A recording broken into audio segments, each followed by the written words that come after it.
Hi friends, welcome to Crick 360. Royal Challengers Bengaluru వాళ్ళు ఎన్నడూ లేని విధంగా ఈసారి ఆర్సీబీ ఫ్యాన్స్ ఇంట్రెస్ట్కి తగ్గట్టుగానే ప్లేయర్స్ని రీటైన్ చేశారు.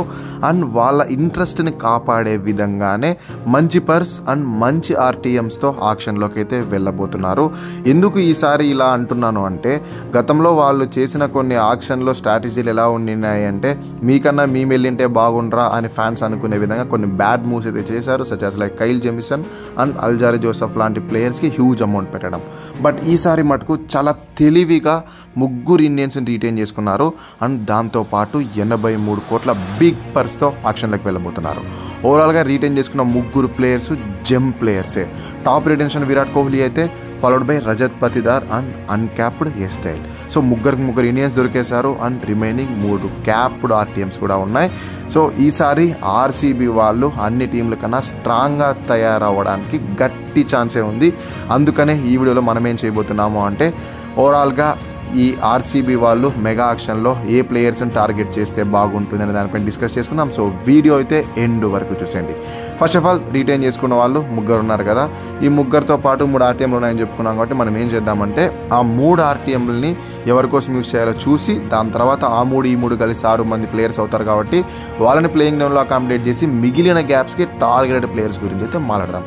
ఫస్ట్ ఆఫ్ ఆల్, రిటెన్షన్స్ తర్వాత మిగిలిన ఆర్టీఎమ్స్లో ఫస్ట్ ఆర్టీఎం ఎవరిపైన యూజ్ చేయాలి అంటే, ఆబ్వియస్లీ విల్ జాక్స్ పైనే యూజ్ చేయాలి.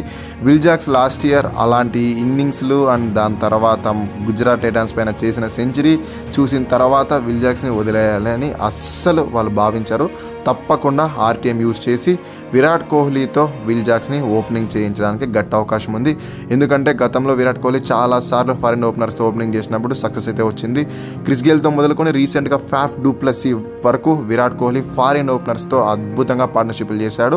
అండ్ అదే వర్కౌట్ అయింది కూడా. ఇక కేఎల్ రాహుల్ని పర్చేజ్ చేస్తున్నారు కదా, దాని సంగతి ఏంటంటే దాని గురించి కూడా తర్వాత మాట్లాడుకుందాం. యాజ్ ఆఫ్ నౌ ఇదైతే ఫిక్స్. విల్ జాక్స్ పైనే ఆర్టీఎం అయితే యూజ్ చేయాలి.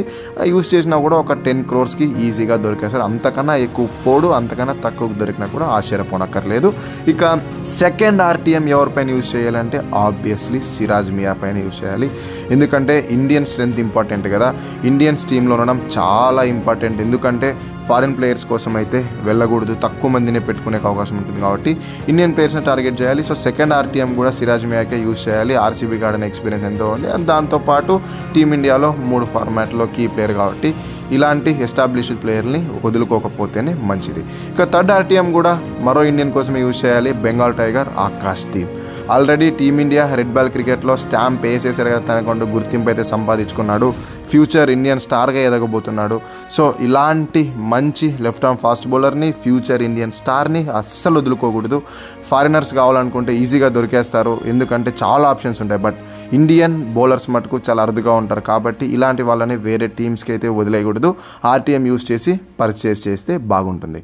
సో ఇప్పుడు ఈ ముగ్గురు కోసం 100% చెప్తున్నా, 30 కోట్ల కన్నా ఎక్కువ బడ్జెట్ అయితే ఖర్చు కాదని అనుకుంటున్నాను.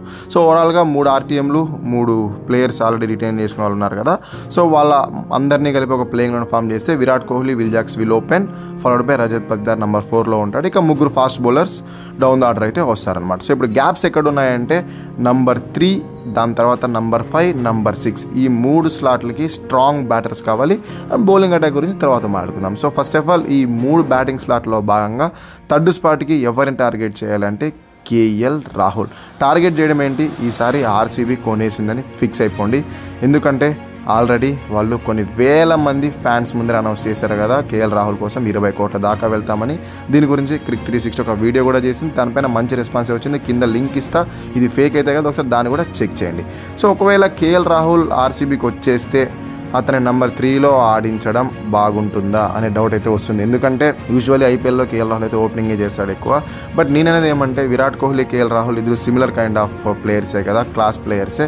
సో స్టార్టింగ్లో సెటిల్ అవుతారు, తర్వాత హిట్టింగ్ చేస్తారు.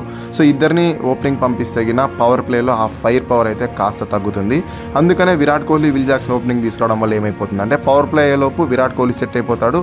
విల్ జాక్స్ ఒక 20-25 బాల్స్ 56 రన్స్ చేసి అవుట్ అయినా కూడా తర్వాత కేఎల్ రాహుల్ వచ్చి సెటిల్ అవడానికి టైం తీసుకున్నా కూడా ఇంకొక side Virat Kohli already set అయిపోయింటాడు కాబట్టి ఆ రన్ ఫ్లో అయితే అలాగే కంటిన్యూ అవుతుందని నేనైతే అనుకుంటున్నా. ఇక వికెట్ కీపర్ బాధ కూడా తప్పుతుంది కేఎల్ రాహుల్ దొరికేసి. ఇక నంబర్ 4 కోసం రజత్ పతిదార్ యాజ్ యూజువల్ అలాగే ఉంటాడు. ఇక నంబర్ 5 కోసం వాళ్ళు గ్లెన్ మ్యాక్స్వెల్నే బైబ్యాక్ చేయాలి. మ్యాక్స్వెల్ రీసెంట్గా ఒక ఇంటర్వ్యూలో ఏం చెప్పాడంటే, ఇక నీ శకం ముగిసింది ఆర్సీబీతో ఒక క్వశ్చన్ వేస్తే లేదు, ఆర్సీబీ వాళ్ళు నాకు కూడా మాట ఇచ్చారు, ఖచ్చితంగా కొంటామన్నారు అని మ్యాక్స్వెలే స్వతహాగా చెప్పుకొచ్చాడు. సో దాంతో ఈ స్పాట్ కోసం సీల్ చేసేయచ్చు మ్యాక్స్వెల్. బట్ మ్యాక్స్వెల్ బిగ్గర్ ప్రైస్కి వెళ్ళే అవకాశం ఉంటే అప్పుడు మైకెల్ బ్రేస్వెల్ కూడా ఒక మంచి ఆప్షన్ అవుతాడు. గతంలో ఆర్సీబీ ప్రాతినిధ్యం వహించాడు కదా, న్యూజిలాండ్ ఆల్రౌండర్.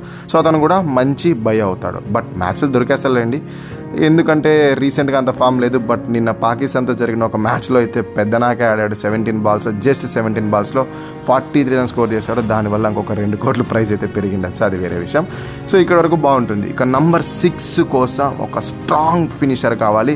ఎంత స్ట్రాంగ్ ఫినిషర్ అంటే ఎలాంటి బౌలర్నైనా లాంచ్ చేయగలే ఎబిలిటీ ఉండాలి. అలాంటి ఫారెన్ ఫినిషర్ ఎవరున్నారు అంటే టీమ్ డేవిడ్ చాలా మంచి బ్యాటర్, ఎలాంటి బౌలర్లైనా టేక్ ఆన్ చేయగలడు. ముఖ్యంగా డెత్ ఓవర్ స్పెషలిస్ట్ లాగా బౌలర్స్ని అంటూ ఉంటాం కదా, డెత్ ఓవర్ స్పెషలిస్ట్ అని. సో అలా టీమ్ డేవిడ్ బ్యాటర్స్లో డెత్ ఓవర్ స్పెషలిస్ట్, ఏ బౌలర్కి భయపడకుండా అద్భుతంగా హిట్టింగ్ చేస్తూ ఉంటాడు.